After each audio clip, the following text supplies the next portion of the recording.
No food to eat, can't get no money to spend. Oh, can't get no food to eat, can't get no money to spend. Oh, come little one, oh, let me do what I can for you. And you, hello. Come, little one, come. Oh, let me do what I can for you, but you alone. Oh,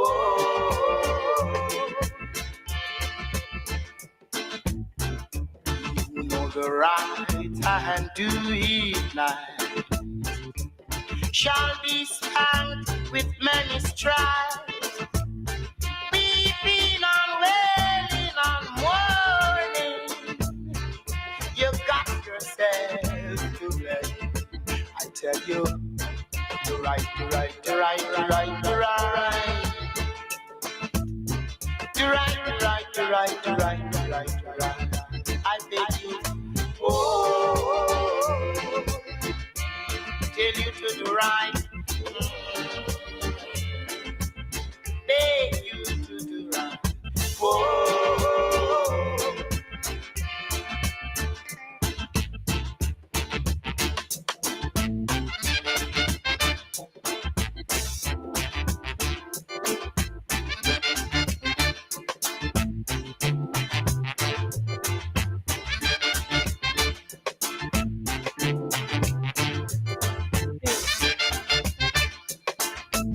where is Papa Wire? Greetings to those listening to the Community Focus on the UNIA Rock Media. And thank you for listening. This is the UNIA platform. At this point, it's heard every Monday and Tuesday from 8 to 9 p.m. New York time. But as the new year is setting upon us, we fully expect to be going as many hours as possible during the day. In fact, let me be the first to tell you that our dear brother, well, you know him as Right Up, Mr. will, in the new year, his show will be directly following us. So he's going to utilize all of the well wishes, all of our listeners, and then continue with health, nutrition. That's for the new year. So we say congratulations. Thank you for listening to the Community Focus show as part of UNIA Rock Media with your host, the President General of the UNIA. That's the Honorable Michael R. Duncan, who's in Africa where he belongs, specifically West Africa and directly in Liberia, and I believe he's in Monrovia. That may be not accurate, but we know he's in Liberia. We know he's near Monrovia. And your co-host is the First Assistant President General of the UNIA, the trustee, the right hand of the UNIA. His name is Raymond Duguay, and he's at your service. Okay, today is Tuesday, November 28, 2023. You know, the whole month of November is important during historical periods. And I'll tell you why. Every year, we're talking 10,000s of years, every year, the Nile floods. In fact, it's called the gift of the Nile. Every year it starts to flood. Nothing can happen. Everybody's just waiting and wishing and thanking Ma'at, our ancestors, thanking the Almighty for this war, this deluge. And let me add, the only reason why the Nile can flood into Kemet, what we call Egypt and Sudan, is because of Lake Tana. We didn't get a chance, and this is why we back everywhere in Africa, but we hope to make it a hub, just like Liberia is a hub. Well, Ethiopia is going to be our hub. So getting back to Lake Tana is in the north, you can say north central, northwest of Ethiopia, very high. From those highlands, the powerful Blue Nile begins. And the reason why they call it Blue Nile, because it's blue as opposed to the White Nile, which goes through Sudan, and it goes through from I really hate to use the colonizer name, but it starts in Lake Victoria. We're talking Uganda, Tanzania, Kenya. This is the source of the Nile. And in fact, the Nile goes through 11 countries. That's amazing. South Sudan, Sudan, you name it, 11 countries. Anyway, so they call it the White Nile, and it should really be called the Gray Nile because it reflects the sediments of the river at the riverbed. Okay, so that White Nile goes, it starts out, for the lack of a better term, Lake Victoria, then it goes through all of those countries. Okay, in Khartoum, the capital of Sudan, the White Nile and the Blue Nile meets, but the Blue Nile starts from Lake Tana. And those powerful, you're talking super strong, powerful currents of Lake Tana forces the Nile River,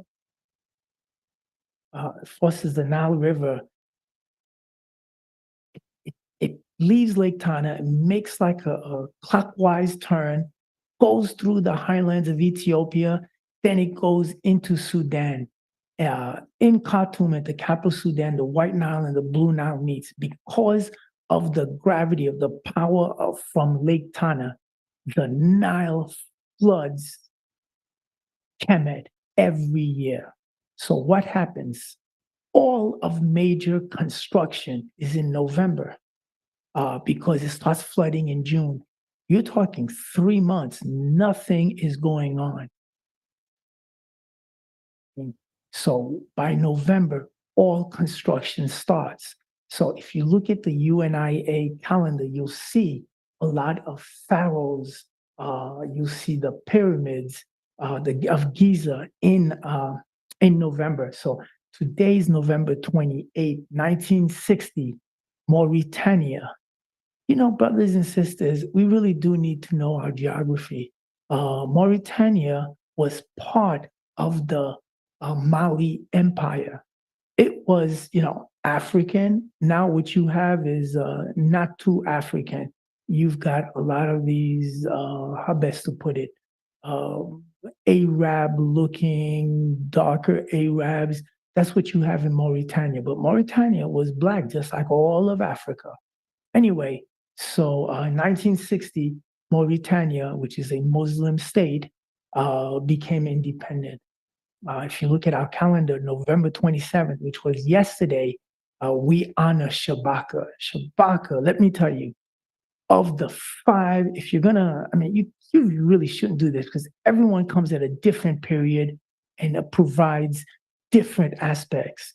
But in terms of military genius, in terms of clairvoyance, in terms of uplifting the race, in my mind, military geniuses that we've produced, and it's not in any order. Well, we've got to give Narmer credit because that Ethiopian came through Ethiopia, came through Nubia, came through Kemet, and said enough is enough.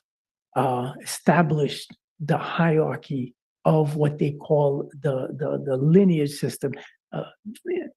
Greeks came up with the term pharaoh, but the whole lineage, the whole domination of putting race first, that was Narmer. His Greek name is Menes.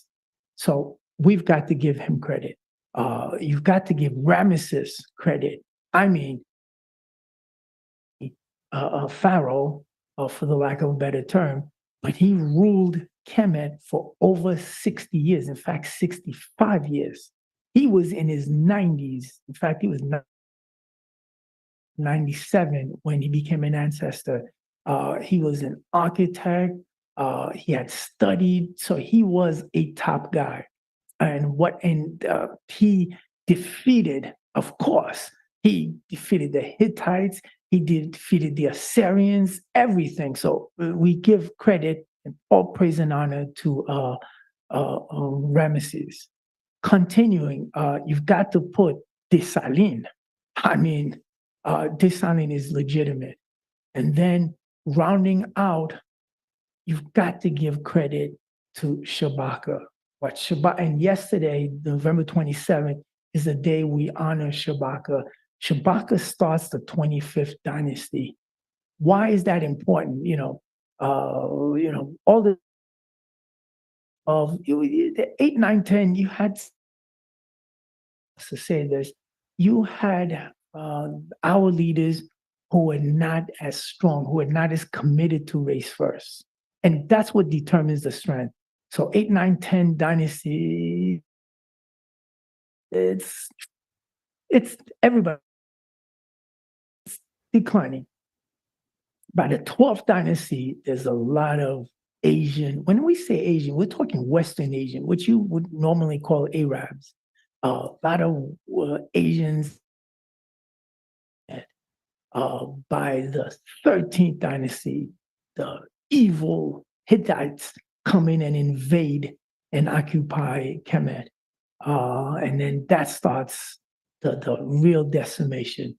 By the way, for those of you that are familiar with your biblical terms, the biblical history, Avram, who eventually becomes Abram, who eventually becomes Abraham, the so-called first Jew, doesn't exist until the 13th dynasty. Their connection that the Hittites have Lower Egypt, and let me be clear. What is Lower Egypt? From the Mediterranean Sea until what you call Cairo. It's actually Memphis, but this has been destroyed. But that was the very first capital that Menes established, and they call it the city of Menes, Memphis. But anyway, from Mediterranean Sea to Cairo is Lower Egypt. From Cairo until the first cataract. What are cataracts? In my lifetime, I've seen cataracts twice in my life. The first time at the first cataract in Egypt, weeks ago in Zimbabwe, in what they call Victoria Falls, but whose indigenous name is Mosiwa Tunya. What are cataracts? Cataracts are when the water in the river slows down. It's shallow. You can see the sediments, you can see rocks. It slows down the river. It doesn't move as fast. The current is not strong. And those have always been identified as landmarks. In the Nile River, there are 6 cataracts. Only one is in what you call Egypt. The other 5 are in Sudan. And in fact, Khartoum is where the third, it's right between the third and the fourth, is the 5th cataract. Napata is where historically Africans, let's kick out Asians. Let's defeat them. So, okay, getting back to the cataract, getting back to current, the geography. So Mediterranean Sea to Cairo is Lower Egypt. Cairo to first cataract, Egypt. First cataract until the 6th cataract, Nubia, is also, and it extends into Aksum. What is Aksum? Aksum is a city, used to be an empire in Ethiopia. In fact, we did travel to Aksum. The airport, by the way, Aksum is all of the northern part of Ethiopia is what they call the Tigray region, Tigray province. Well, that was the war that was fought between the Federal Republic of Ethiopia and the Tigray province. Aksum is in Tigray, and in fact, the airport at Aksum has been destroyed and it's unusable. So we couldn't fly from Addis Ababa into Aksum. So we flew from Addis Ababa into Shire. From Shire, we had our guide, everything ready. Brother Yao Davis did an excellent job. So the tour guide took us from Shire to Aksum. And then we visited Aksum.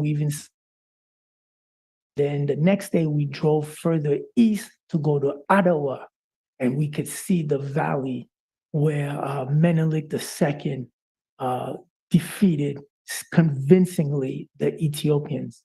But anyway, getting back, what goes on about the military geniuses? The Narmer is the first one. He establishes we must give credit to Ramesses. We must give credit to Ramesses because Ramesses lived a long time. He was the one who kicked out the Hittites, he defeated the Assyrians, and he put a herding into the Persians to prevent them from encroaching. We give him respect.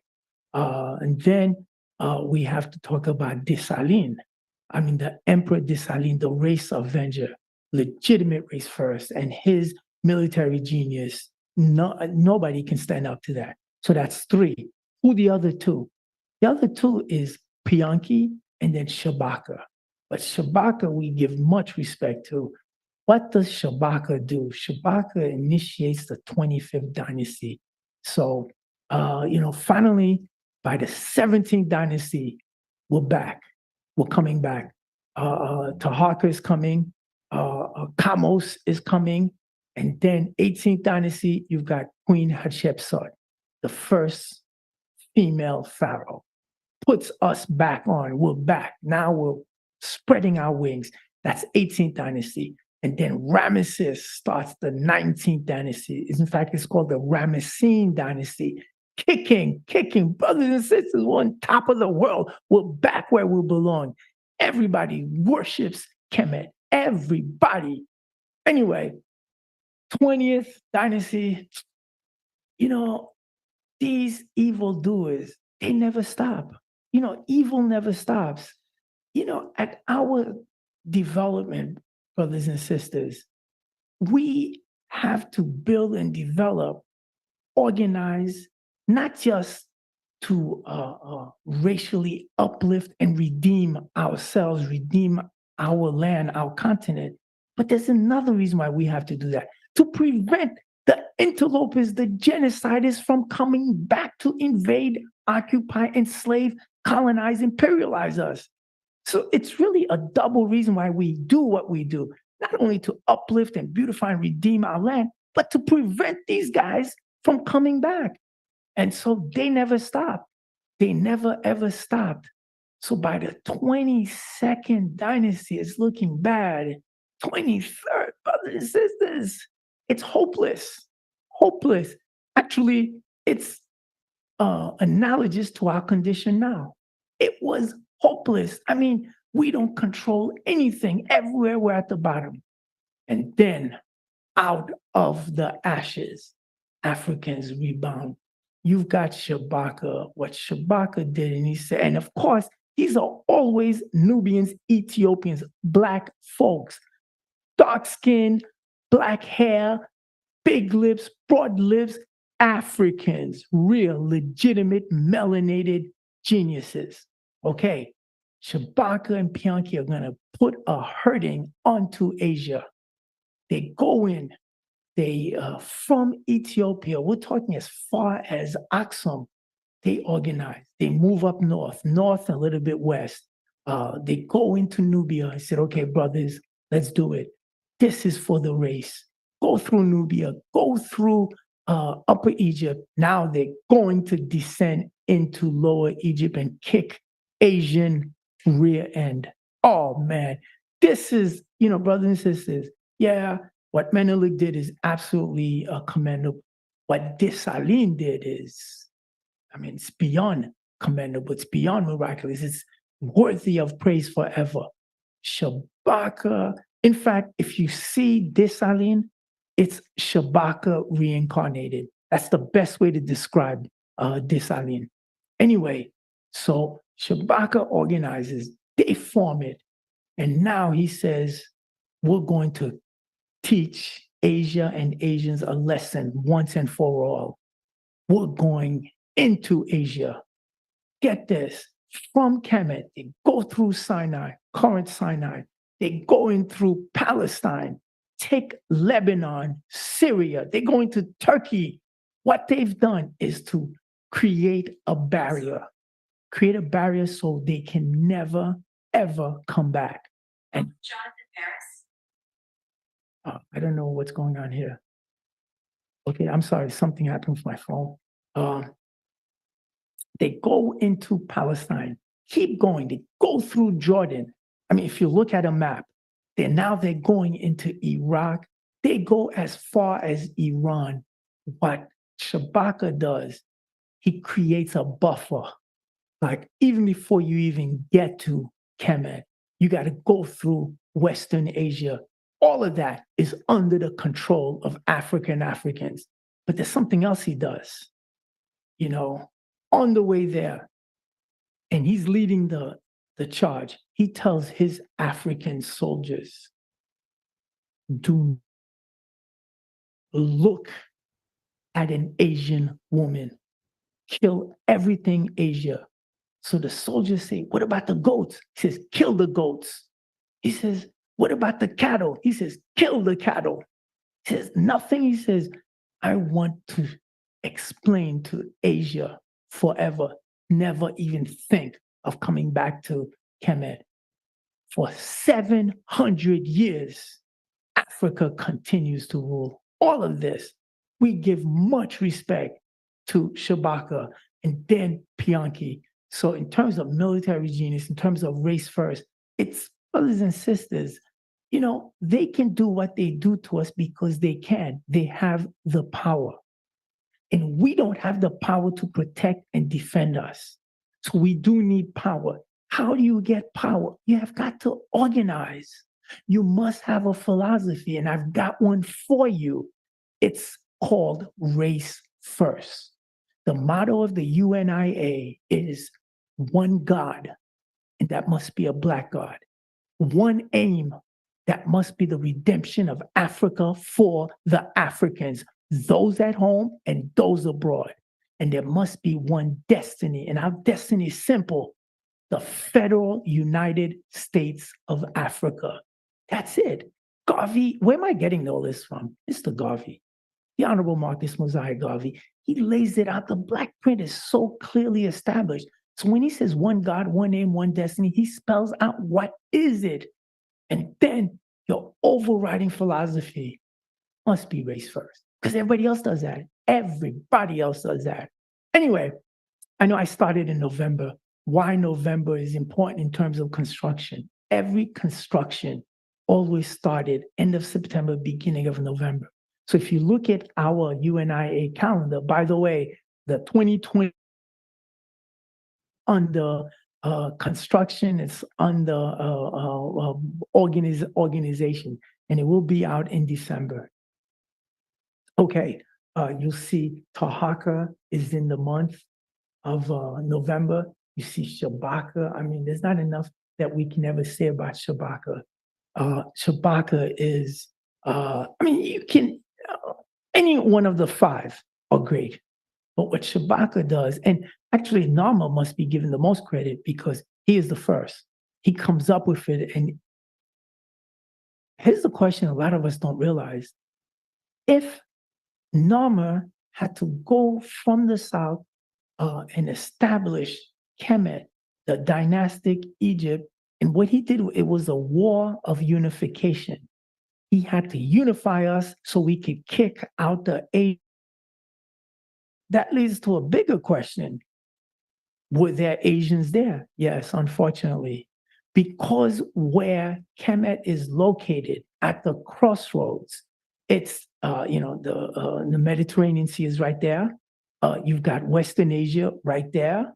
And, Turkey and what they call the Caucasus Mountains, Georgia, Armenia, Azerbaijan. It's all of these looked at Kemet, what was going on. Because you have to understand, as as long ago as 10,000 BCE, before the Common Era, Africans had already developed a calendar, but it was a lunar calendar. It's not until 4240 BCE that Africans finally established a solar calendar. The lunar calendar was based on the lunar phases of the moon, which are about 29.53 days. I'm going to call that 30 days. So what Africans did was they had 12 months of 30 days. 12 times 30 is 360. And then the 13th month of 5 days, 5 1/4 days. That made it 365 1/4. And this was going on, but they felt there was something not right. But for the most part, 360 out of 365 was almost 90% accurate. They could live with it. But you have to understand the human psyche. Why the calendar is important is for agriculture. It's for the flooding of the Nile, all of that. And so they needed to get it as accurate as possible. And then 4240 BCE, the solar calendar comes out.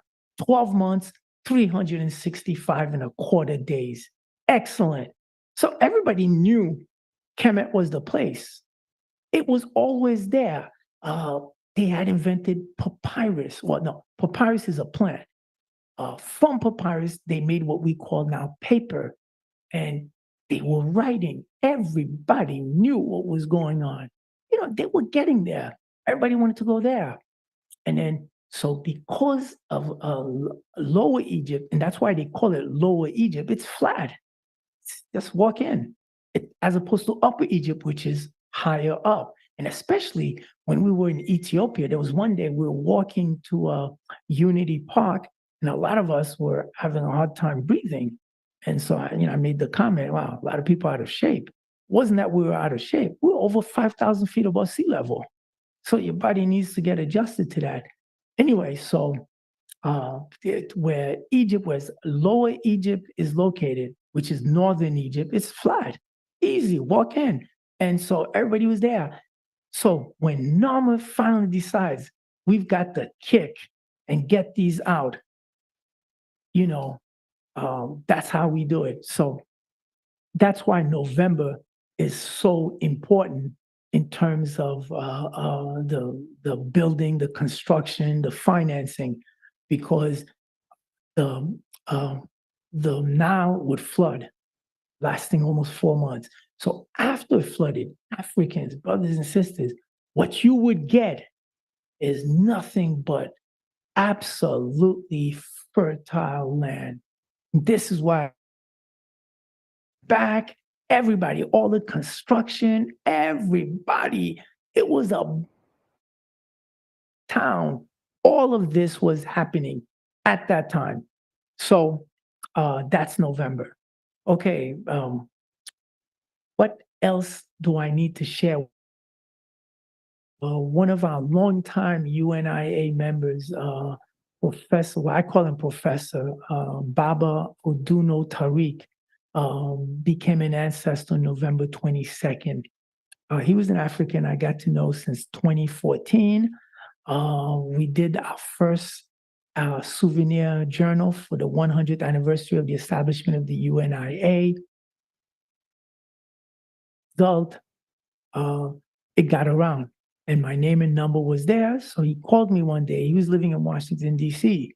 And so he calls me and he says, so what do you know about the UNIA? And then I proceeded. From then on, we became best friends. So he would call me every once in a while. And during the summer, as we were preparing the souvenir ad journal for our convention, he called. I think he knew we were preparing it. And so he wanted to take out an ad, which he did. He took out an ad. It was a, what do you call that? A business card. And when I got back from Curacao, he asked me to send him a copy, which I did. In fact, I sent him 2 copies, and I think he shared it with his grandchildren. Little did I know that he was actually in his last days. He was suffering from stage 4 cancer. He never let me know. And I don't believe a lot, other than his close family, none of us knew. So he passed away November 22nd, and the funeral was, I believe, November 25th. And I didn't know about it until November 25th when I got the information. So I was unable to attend, but there will be a memorial service for him in Washington D.C. in January. So of course we'll be attending that. Okay, news about Africa, brothers and sisters, on in Gaza since October 7th. Well, in what they call Israel, you had something like 15,000 what they call foreign workers. They were mostly from Thailand. So because of the heroics and the resistance, several people lost their lives as fighters in an attempt to liberate their land. And so 15,000 Thai foreign workers have left what they call Israel. So now there is a need to replace them. Ding, ding, ding, ding. Where do you think they're going to find workers who would be dying to make any money because their countries don't have industries, or their countries aren't allowed to develop because the ex-colonizer, the ex-enslaver, the ex-imperializer has got his foot on top of their necks? The answer is Africa. So not too long ago, the government of Malawi, by the way, Malawi is one of those states in the Great Lake region.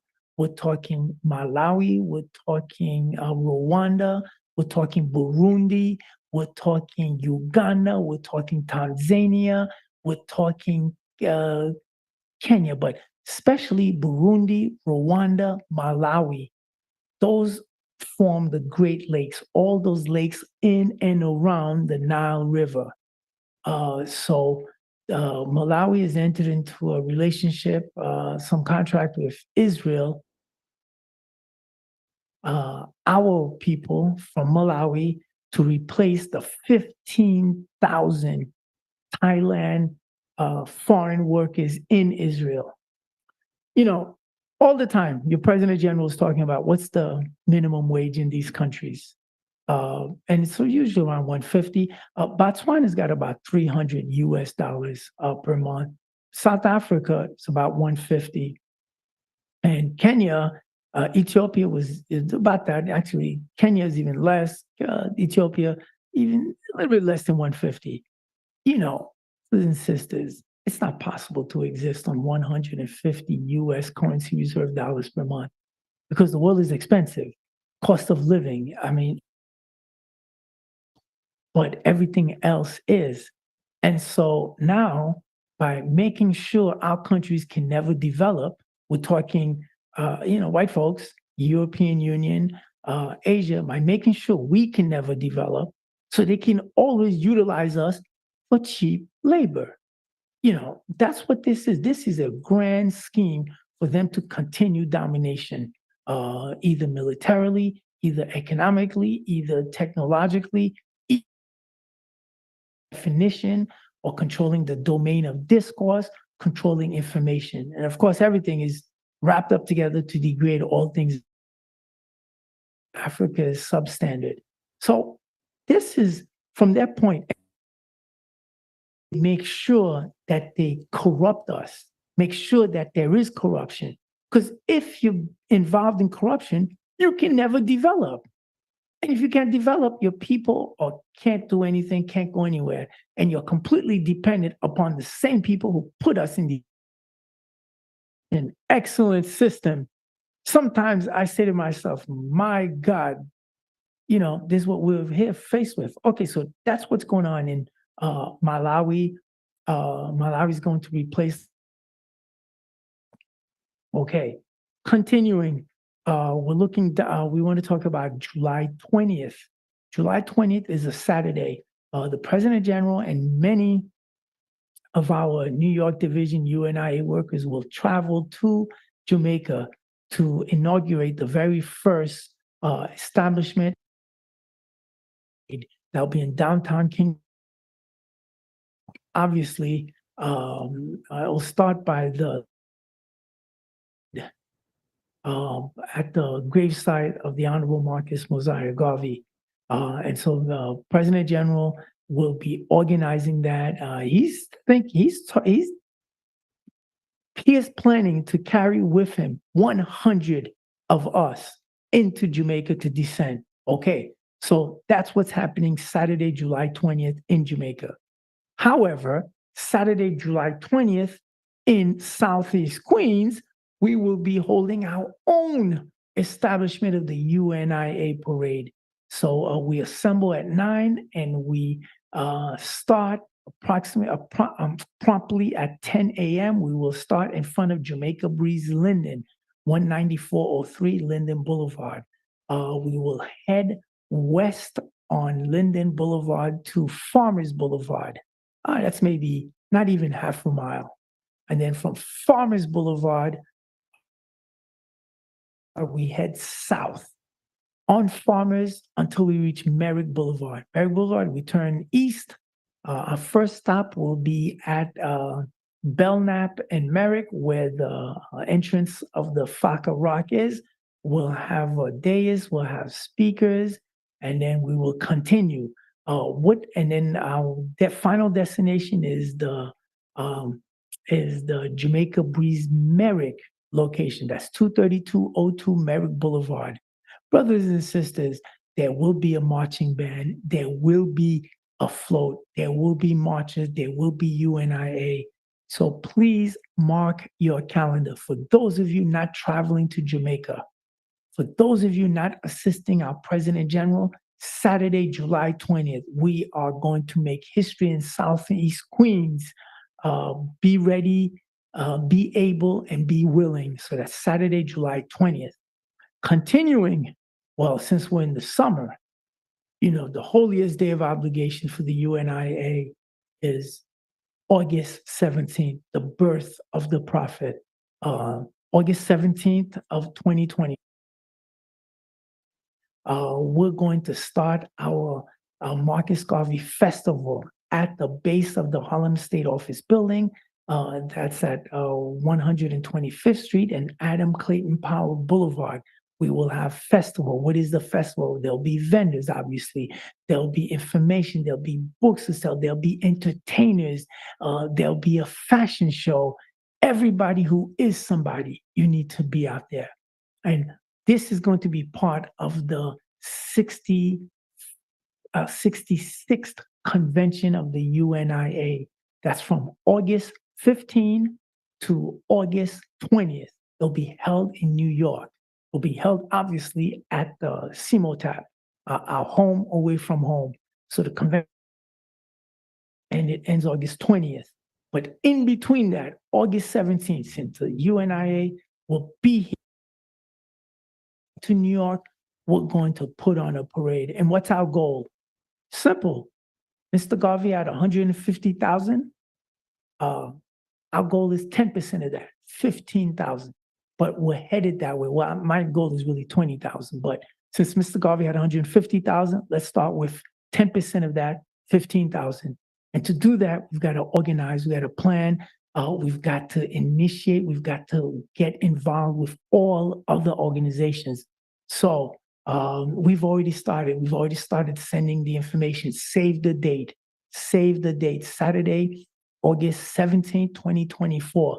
By the way, the last convention and parade Mr. Garvey had in New York was the 1924 convention. And that, believe it or not, is the most photographed convention because James Vanderzeer, a beautiful, excellent African man photographer, put it on record. So he's had many exhibits on that. Many of the pictures you see, unless it's been identified, most of the pictures you'll see from convention, from the parades, that's from 1924. So this year will be 100 years since that 1924 parade and convention, which was Mr. Garvey's last parade and convention. And so we're going to make it as big as possible. So you don't want to miss that. Again, save the date in Queen 20th, 2024, for Harlem and all of New York City, for all of the UNIA, Saturday, August 17th, 2024, as part of our convention. You don't want to miss that. Okay. Now, we were recently in Ethiopia and Kenya, and we started that division in Kenya. And I haven't come up with a name, but I think I lean towards conquering lion division, period, because it defines Ethiopia. Brother Yal Davis is working miracles. They have, I recently received their roster. They have something like 17 members, dues paying members. And as I said, we hope to make Ethiopia our second hub. Liberia is our first hub. Ethiopia is our second hub. That means we will be visiting Ethiopia as well as Liberia every year. Now, the only question is, when can we do it? Well, here is the issue. Ghana, Liberia is going to be February. It's always going to be the Friday before the winter break, that week off. I think it coincides with the U.S. celebration of some holiday for some of their presidents. So we will always do that. So that's guaranteed. Now in October, well, we always go to another part of Africa. In October, recently, one year we did Senegal, the Gambia, Sierra Leone, and we stopped in Liberia. Another year we did Ethiopia and Kenya, which was just recently. So that means in October of 2024, we'll be doing Nigeria. Brothers and sisters, even before I met Mr. Duncan, I always wanted to go to Nigeria. Always, and so appropriate that my soccer playing on the Super Eagles, that's the name of the Nigerian teams. So Nigeria and Benin in October of 2024. So please get ready now. As it relates to this upcoming February, we are going to Ghana and Liberia. We're leaving Friday, February 16th. It's a direct flight from JFK straight into Accra into Ghana at Kotoka International Airport. So by this Thursday, November 30th, we absolutely need a down payment of $2,000. Well, the fares, as soon as we get it, we purchase the fares. For those that are behind, well, we won't be able to purchase your airfare, and that prices will go up. They always do. And we need to purchase the tickets no later than like the first week in December. Otherwise, you're looking at outrageously exorbitant, expensive, gouged airfares. So we don't want to lose that opportunity. So again, this Thursday, November 30th, please, those traveling to Ghana and Liberia with the UNIA, please reach out to me, Raymond Duguay. My number is 718-550. Again, 718-570-7350. You definitely do not want to miss that. Okay. Oh, and the total price is $4,599. I'm going to call that $4,600. So $2,000 is due by November 30th. Another $2,000, which will be a total of $4,000, is due by December 20th. And then the last portion, the remaining balance of $599, that would make it a total of $4,599, is due January 15th. That gives us 1 month before we travel, and that's as close as we can make it. So please make every effort. 7350. Again, 718-570-7350. Okay, there you have it. Okay, brothers and sisters, now about the UNIA, about the rock. Um, the data has come in. We're going through the data. Well, we already know there will be dividends. The only question is what percentage and how much. And so we'll have that as soon as possible. And then once that's calculated, the annual meeting will be called. Our recording secretary, our dear ambassador Josue Camilla, will send out the email inviting you to the annual meeting for all of the investors. And it's the same story. We need our investors to volunteer. You know, every investor, once you purchase shares in the contract, it specifically states 4 hours per month that we're expected to volunteer. And many of our investors do that, and we can't thank them enough. We're talking Brother Jafari, we're talking Sister Aldis, we're talking Brother Collington, we're talking um, uh, I, I'm at a loss of all of the volunteers, but you know who you are, and we thank you immensely. Okay, so what's going to happen with the rock? Well, anybody can tell it's growing, it's developing, but there's an issue. The physical space has become. So we definitely have to find a new building, a more spacious building.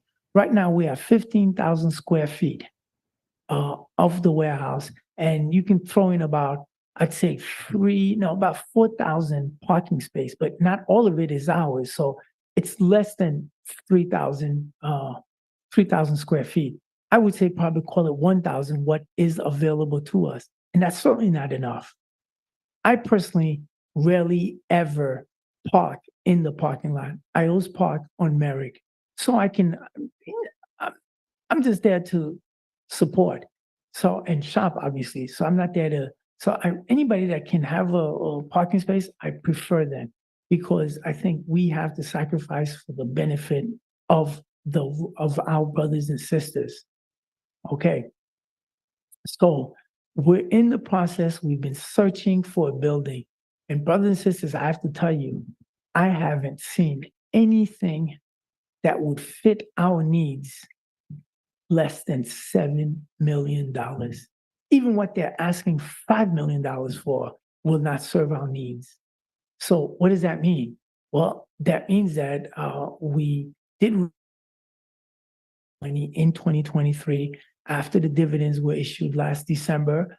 And we thank our new investors as well as our established investors who invested more. But we're definitely going to need more investment so we can purchase our building. And the reason why we need the space for the food, it's not even so much for the buying and the selling, it's actually for the storage. See, we have a lot of food that we bring in. And because we buy in bulk, that allows us to reduce the cost. So all of those reasons, we need a larger space. So as you're receiving your dividends, and those are guaranteed dividends, as the year's coming to an end and as the new year is going to begin, we're going to request an infusion of capital so we can buy a building. And I've mentioned the prices. And we will not take out any loans or IOUs or mortgage. We'll do it ourselves. That's what Mr. Garvey calls self-reliance. So all of you out there listening, and I know you're listening, and I know you support the Rock, you support the UNIA, you support me, you support the President General. Put this on your list. We do need that building, and we're going to get that building. So in order to do that, got to raise funds. So be ready, willing, and able. There you have it. Okay. Brother Everett, our Minister of Information, wants to discuss. He's asking me, can you speak of possibilities of shipping to other places? Absolutely, Brother Everett. That's where we're going with this. Let me say this. Let me tell you what's going on. We were in Kenya. The brother from Uganda drove 12 hours to display his coffee. He's got a farm. Coffee is absolutely delicious. Everybody loved it. Okay, that's one. Now, number two, we've got a brother who's going to start the UNIA. We've been in communications in Barbados. He's got fish. He's got a farming area of 450 acres. So, I mean, we're talking big picture, but in terms of shipping, absolutely, that will be we're going to discuss that in the annual meeting, number one. Number two, coming new year, we're looking to utilize, I mean, we don't own any shipping services, but, the USPS, UPS, FedEx, we will be shipping because as we grow and develop, our people are relying on us and we have to deliver. So, Brother Everett, excellent question. That will be one of the topics we discuss in the annual meeting. So, thank you for bringing that up. How far are we looking to ship? In my mind, at the at the least, is as far south as Washington, D.C., and as far north as, let's say, I would even say Buffalo, as far north as Buffalo, far north as Massachusetts. So, think of the Eastern Seaboard. I think Massachusetts to Virginia. That's our locale. That means Pennsylvania, Connecticut, New Jersey, that's all in. And how far west? I will have to get back to you, but thank you for bringing that up. Those of you who are unaware, we have our headquarters. We have two headquarters. Our historical headquarters, our traditional headquarters is in Philadelphia, 1609-11 Cecil B. Moore Avenue, Philadelphia, Pennsylvania, 19121. We've raised a significant amount of funds to respect and renovate and restructure our headquarters.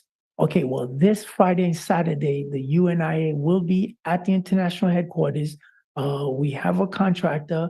A lot of our officers will be descending upon, and of course, Brother OG and I will be traveling to Philadelphia for Saturday to attend the meeting and to do a final walkthrough with the contractor, with the project manager.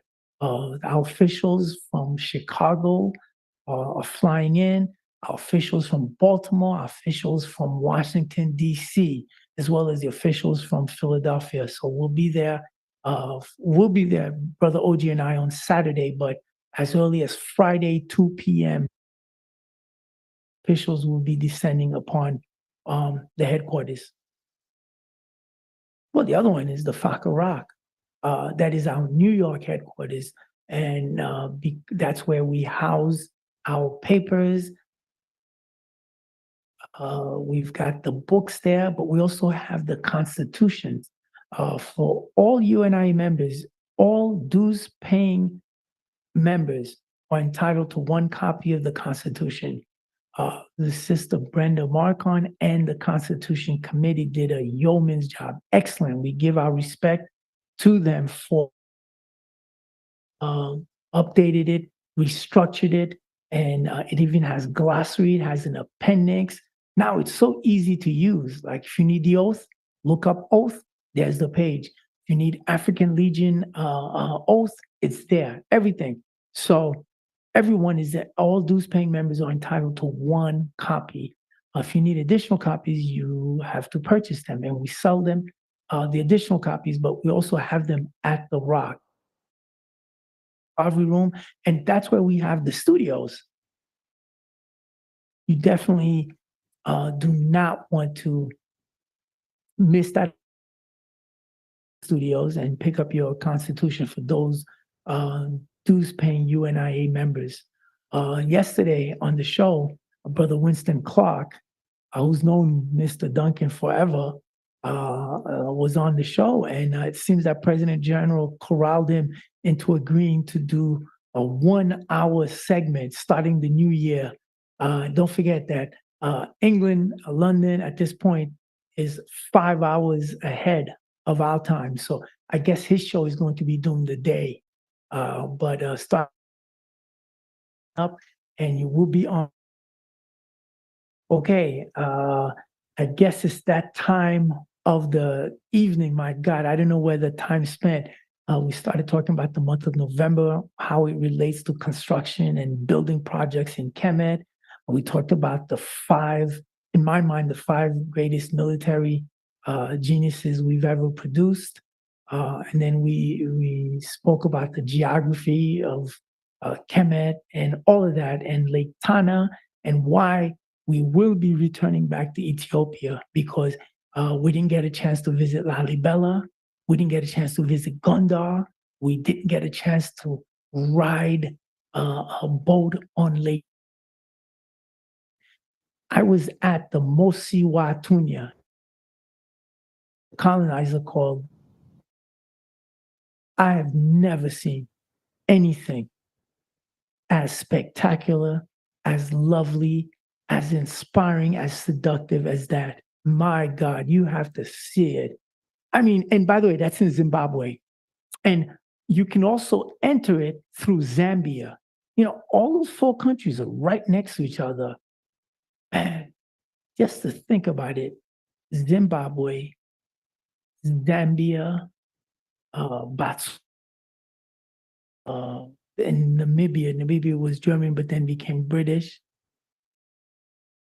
These people actually thought they could rule the world, and they did. That was the biggest empire. Can you imagine that?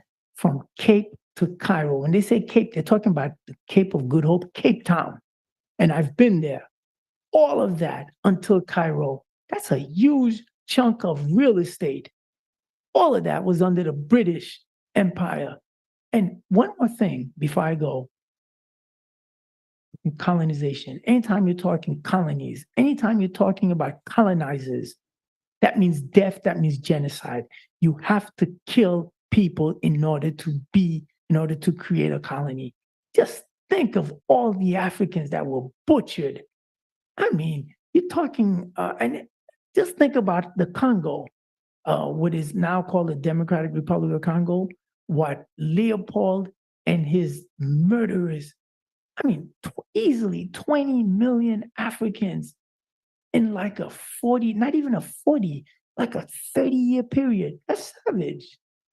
That's like 1 million Africans a year. Where's the outrage, brothers and sisters? Where's the avenging of the race?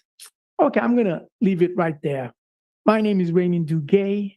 I'm at your service, and I'm the first assistant president general of the UNIA. I'm the co-host of the Community Focus Show as part of the UNIA Rock Media. Today is November 28th, and I bid you farewell. In closing, please repeat after me. Beautiful Black African right fist. Repeat after me. Africa, for those at home and those abroad. One God, one aim, and one destiny. And of course, always race first. Long live Jean-Jacques Dessalines. Long live Carlos Cooks. Long live the Honorable Marcus Mosiah Garvey. Long live Africa. Long live the UNIA. And long live your President General, the Honorable Michael R. Duncan. See you in Philadelphia at the international headquarters on Saturday, December 2nd. Have a good night. The Community Focus Show is brought to you by Jamaica Breeze.